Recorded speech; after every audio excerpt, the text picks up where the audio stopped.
wangu mfesu yanga akatarisa kamukomana akanga ari papicture repatombstone but zvakamushungurudza because akanyatsoona kuti kamwana kari papicture apa kari kunzi kakafa apa ndiko kaive chimambo panguva yemambo yeHarare achiti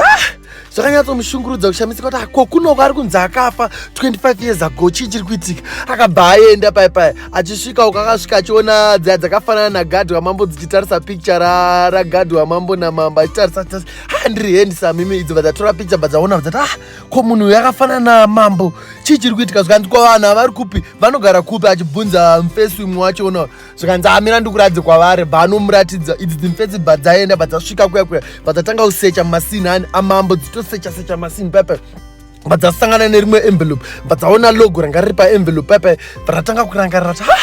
masini aya ndomaziya anga ari ekuchi akudhara uku ndokwaive kutownship yeHarare achinyatsozviconvinsa ega kuti uku ndokwaive kutownship yeHarare uku hakusi kuchitungwiza akatarisa malogo achiona masini ese vatanga kurangarira mambo achitarisa mapictures achiona kuti mwana wayo akafanana namambo chii chiri kuitika masini anga ari wekumambo yeHarare chii chiri kuitika. Zvakatanga kumuconvinsa achimurova kuti ko zvinhu izvi zviri kutsvagei kunyika inoi kudai so akabva awanikwa nagadhi wamambo wayo achisecha waiza vatanga kurohwa because haanga asina kana mechi idzi dzadzakaritena karatika pavakadai so akabva waklika masini ekuopena door waiza dhora yatanga kuvhurika vatanga kutesa sikanzi iwe ndiwaniwo ndiwani uri kuenda through masini amambo iwo ndiwaniwo idzava dzatanga kuvhunduka zvikanzi iwo ndinge ndokuziya kainini ndokuziya iwa usiwe kuempire kudai so mambo akabva apinda zvikanzi ko ndiani mambo gadhi wamambo but oyi anga achienda through your things anga achisecha through your things abazi yamambo abvaziva kuti right masini andaimboinvestigata saka munhu uyu anofanira kunge achiziya masini uye bauya but ndeipi nonsense dzakutaura uye baura gadhi wamambo akati ekudisrespecta mambo iwo abva aburitsa futi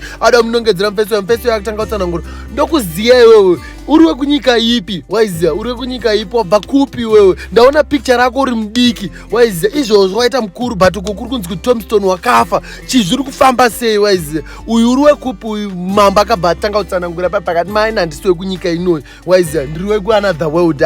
idzi dzimfesi idzi ndobva dzakatanga dzabhilivha dzakatanga kudedera manje dzabva dzatanga kuti masini aya ndeyekushaya. Fesi uyu akabva mhanya achinobata mambo kola pakanongedzerwa puti nagadhi waiza achiti mabva kupi chii chamuri kumbotsvaga kunoko zvikanzi I know one thing you are also one of the reason why ndiri kunoku the other reason yandiri kunoku ndeyekutsvaga munhu akauraya anko vangu vakauraya mudhara wangu ini ndiri mufana waiza 25 years ago but I know kuti ndichavawana chete vari kunyika ikunoku ndosaka ndiri